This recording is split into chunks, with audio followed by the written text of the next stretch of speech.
नमस्कार, आप देख रहे हैं जवाब देना पड़ेगा और आपके साथ मैं हूं पूजा यादव। जवाब देना पड़ेगा में राहुल गांधी की बढ़ती मुश्किलों पर बात होगी। कैसे उनके अपने ही पुराने नेताओं ने इनके खिलाफ मोर्चा खोल दिया, क्या वाकई राहुल गांधी अहंकारी है, क्योंकि बीजेपी भी लगातार यही आरोप लगा रही है।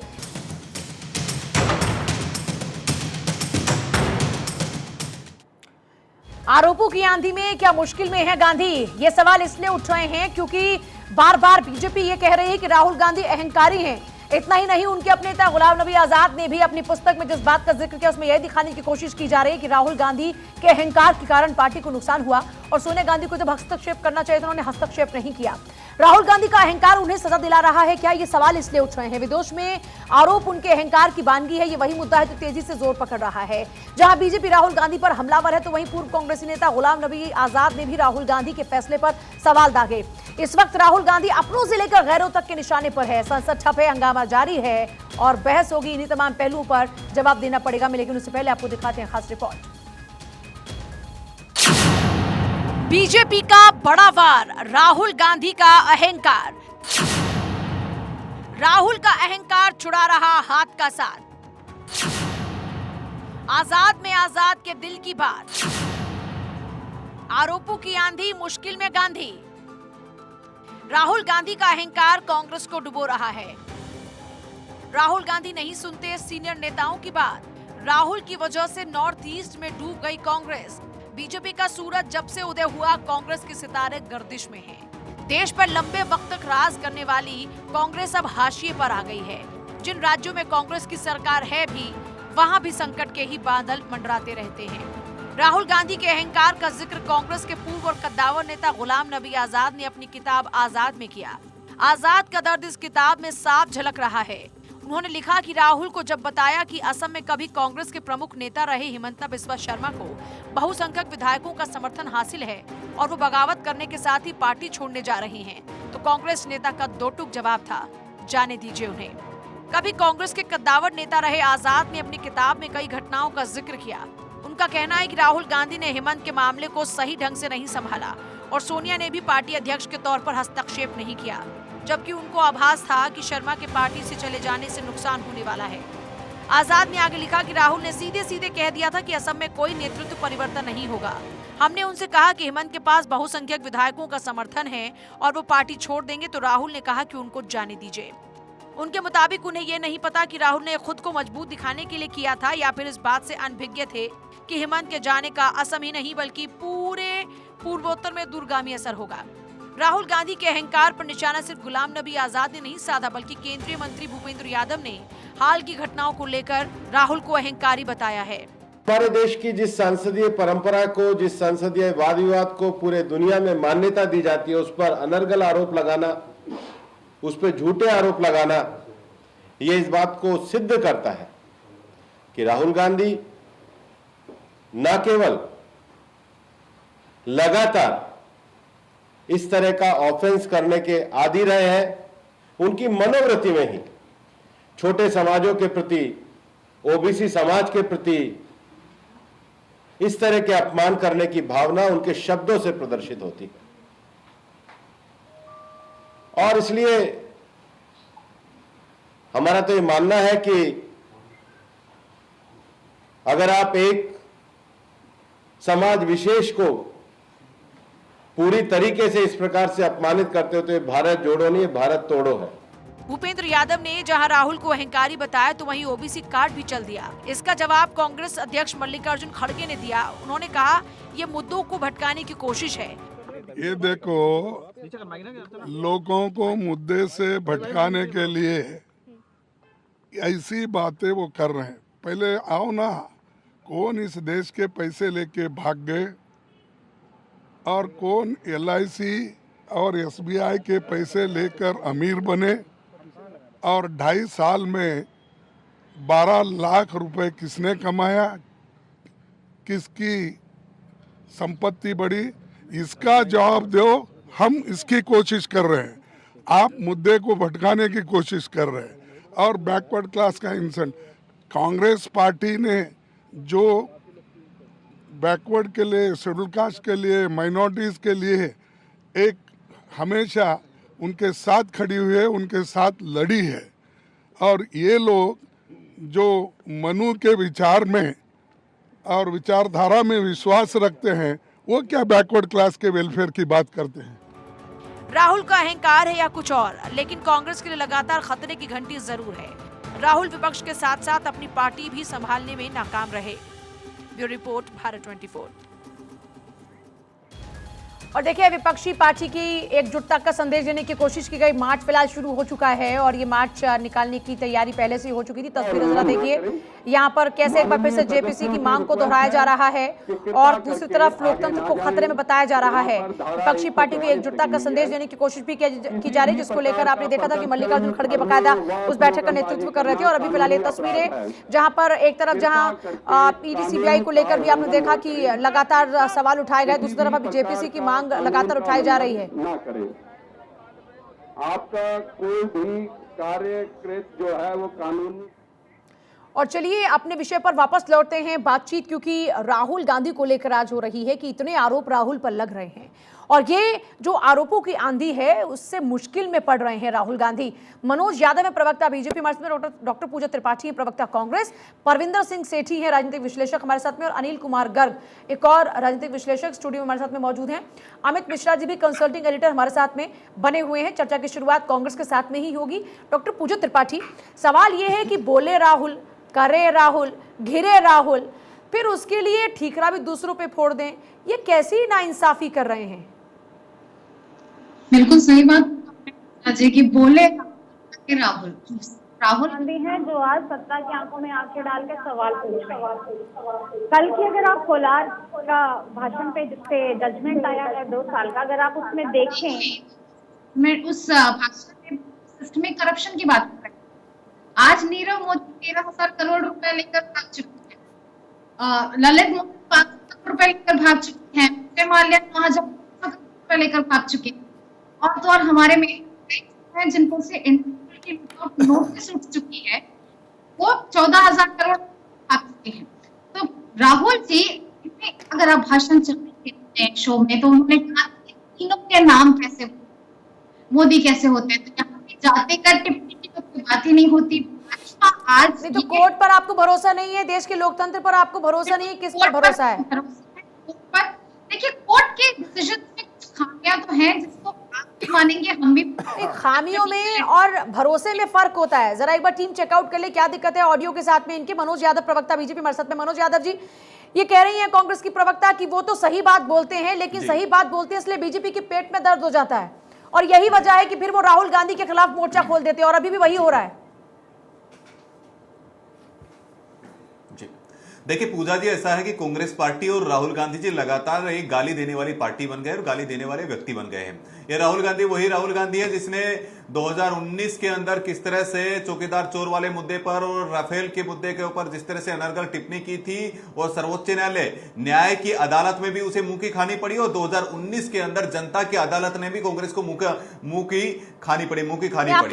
अभी जिस तरह से सेशन कोर्ट का जो फैसला है, हम सभी लोग आज फिर एक बार यहाँ विजय चौक पे प्रदर्शन कर रहे हैं।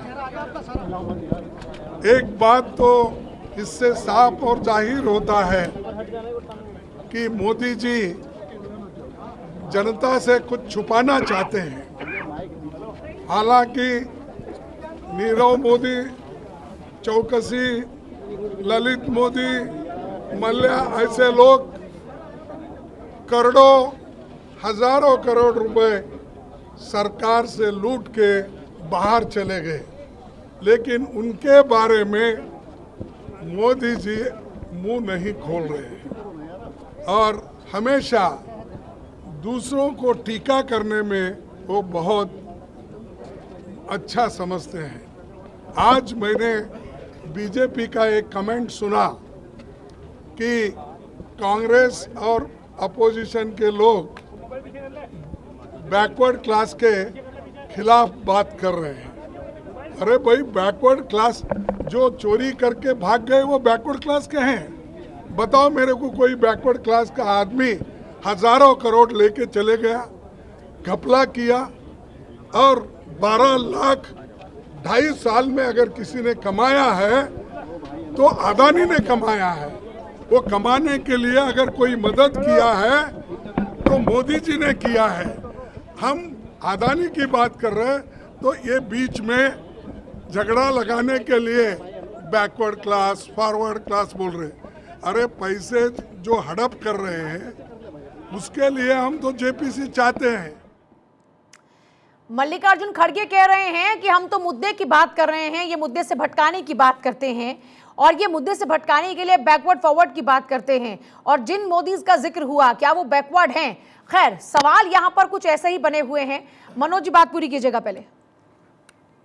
पूजा जी जी देखिए पूजा जी, ऐसा है कि कांग्रेस पार्टी और कांग्रेस पार्टी के नेता और राहुल गांधी लगातार गाली देने वाली ये पार्टी बन गई है और गाली देना इनका जन्मसिद्ध अधिकार इन्होंने समझ लिया है। इसी कारण से देखिए जिस तरह से 2019 में भी देखिए चौकीदार चोर वाले मामले पे सर्वोच्च न्यायालय पे टिप्पणी करने पर, 2019 में राफेल वाले मामले पर सर्वोच्च न्यायालय में टिप्पणी करने पर राहुल गांधी ने दंडवत माफी भी मांगी, न्यायालय से भी मुखी खानी पड़ी और जनता की अदालत ने भी 2019 के अंदर राहुल गांधी और कांग्रेस पार्टी को धूल चटाने का काम किया। अब देखिए ये जो 2 साल की जो उनकी सजा मिली है उस पर देखिए किस तरह से क्या अनर्गल बातें हो रही है, अनर्गल बातें हो रही है जो 2019 का किसी का नाम लेकर मीर जाफर का जिक्र करना, ये क्या है? देखिए जी नहीं, मैं उस पे भी मीर जाफर पे भी आता हूं। देखिए पूजा जी, ऐसा है कि पूरे समाज को गाली देना, पूरे ओबीसी समाज को गाली देना, पूरे तेली समाज को गाली देना, ये आहत करने वाला विषय नहीं है क्या? क्या छोटे समाज के लोग को ये लोग इस तरह से उनका मानवर्धन करेंगे, किस तरह से उनको कलंकित करने का काम करेंगे, अपमानित करने का काम करेंगे? इन्हीं के मल्लिकार्जुन खड़गे जी, जब आपको याद होगा नॉर्थ ईस्ट के जब परिणाम आए तो बोले ये तो छोटे छोटे राज्य है, मतलब राज्यों के प्रति भी, छोटे राज्यों के प्रति उपेक्षा, छोटे समाज के प्रति इस तरह की उपेक्षा। और राहुल गांधी का किस तरह से महिमा मंडन होता है, एक सजा याफ्ता व्यक्ति का किस तरह से सजा मिलने के बाद महिमा किया जाता है।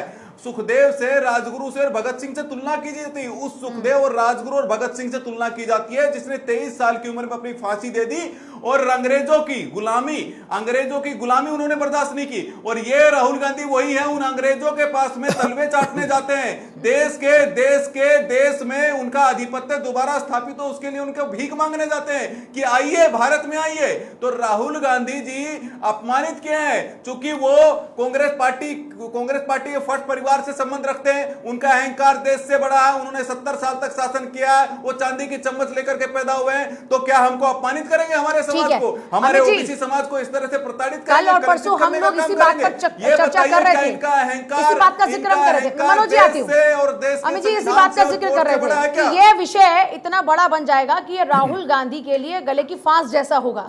और यहाँ पर भी वही तस्वीर नजर आ रही है। बीजेपी ने क्लियर कर दिया कि किस लाइन पर आगे बढ़ना है। बिल्कुल, और इसका अंदाजा शायद कांग्रेस को नहीं होगा, नहीं विपक्ष को होगा कि जिस तरह से बीजेपी ने इसको जातिगत आधार से जोड़ दिया है और 114 तारीख तक वो लगातार इस विषय पर देशव्यापी विरोध करेंगे। तो जो लोकतंत्र में एक परिपाटी होती है, राजनीतिक दल किस तरह से लोगों को अपनी बात समझा पाते हैं, वो भारतीय जनता पार्टी ने वो चीज़ शुरू कर दी है। हालांकि कांग्रेस के भी प्रदेश अध्यक्षों की बैठक आज वर्चुअल बैठक मल्लिकार्जुन खड़गे ने बुलाई है और उसके बाद सोमवार को वो भी प्रदर्शन करेंगे।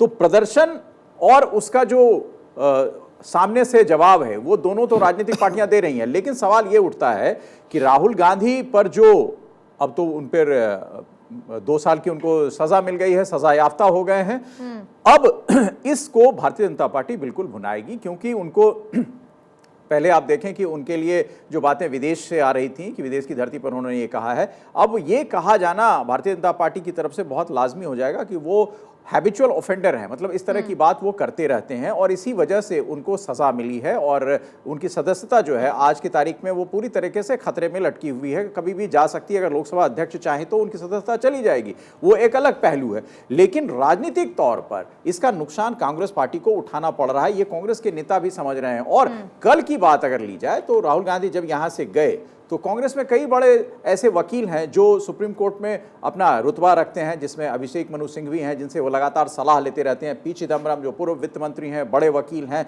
विवेक तनखा जो कांग्रेस के राज्यसभा सांसद हैं, बड़े वकील हैं। तो क्या अगर कोई संजीदा व्यक्तित्व का आदमी होता तो जी। मेरे ख्याल से इन वकीलों को ले जाना चाहिए था साथ में, और वहां पर जाके इनकी जो जिरह होती, क्योंकि बाद में ये बात कांग्रेस पार्टी के अंदर से आई कि क्या बड़े वकील नहीं थे उनके पास, तो ये जो जिरह और राहुल गांधी के जो अपना तरीका है राजनीति करने का, उस तरीके पर कई सवाल भी पहले भी उठे हैं। पूजा, आज देखें आप गुलाम नबी आजाद ने, जिसका आप जिक्र कर रही थी, उन्होंने भी सवाल उठाया है, पहले भी उठते रहे जब वो अध्यक्ष थे। तो इस एटीट्यूड को कम से कम एक राजनीतिक दल के नेता होने के नाते उनको बदलना चाहिए, क्योंकि कांग्रेस सर्वधर्म संभाव में और सर्व तरीके के नेता में यकीन रखती है, युवा, बुजुर्ग, मध्यम श्रेणी वाले, तो फिर उनकी राय कहां रह जाती है, ये सवाल जो है वो जनता का है और भारतीय जनता पार्टी निश्चित तौर पर तो यही लगातार बना हुआ। लेकिन सेठी साहब, अब सवाल ये है कि राहुल गांधी अहंकारी, उनके खुद के पुराने नेता इस बात का जिक्र करते हैं। अभी हाल फिलहाल के कई मामलों के अंदर बीजेपी यही कहकर इस मुद्दे को भुनाने की कोशिश करे कि जाइए कोर्ट में देखिए तो राहुल गांधी अहंकारी,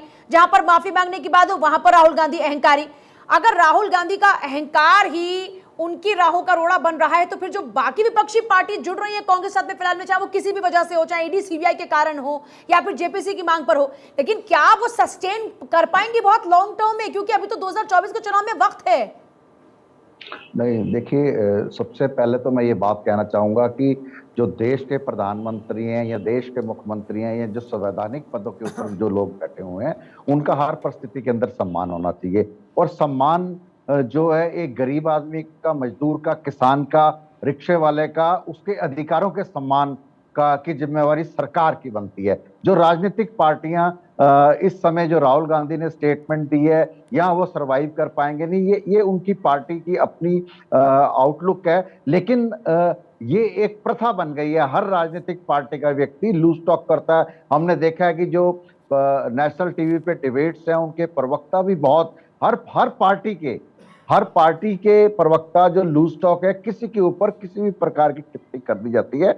लेकिन ये देखा जाता है कि हम कोर्ट में जाते हैं, आज राहुल गांधी को वहां रिलीफ नहीं मिला, लेकिन हाई कोर्ट में जाके वो माफी मांग लेंगे तो उनको रिलीफ मिल जाएगा। माफी मांगेंगे ना, लेकिन माफी मांगने के लिए तो इनकार कर दिया ना राहुल गांधी ने।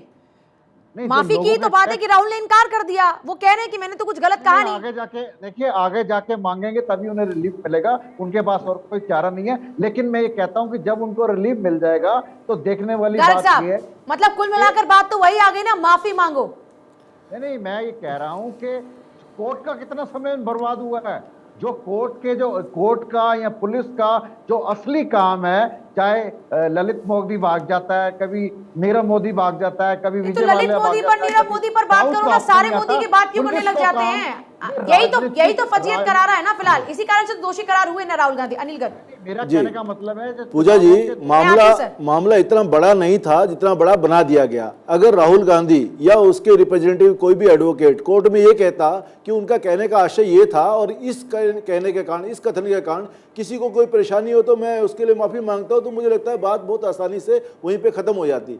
लेकिन मुझे लगता है राहुल गांधी में जो है वो है ही, उनके जो सलाहकार हैं वो भी उनको ठीक राय दे नहीं रहे।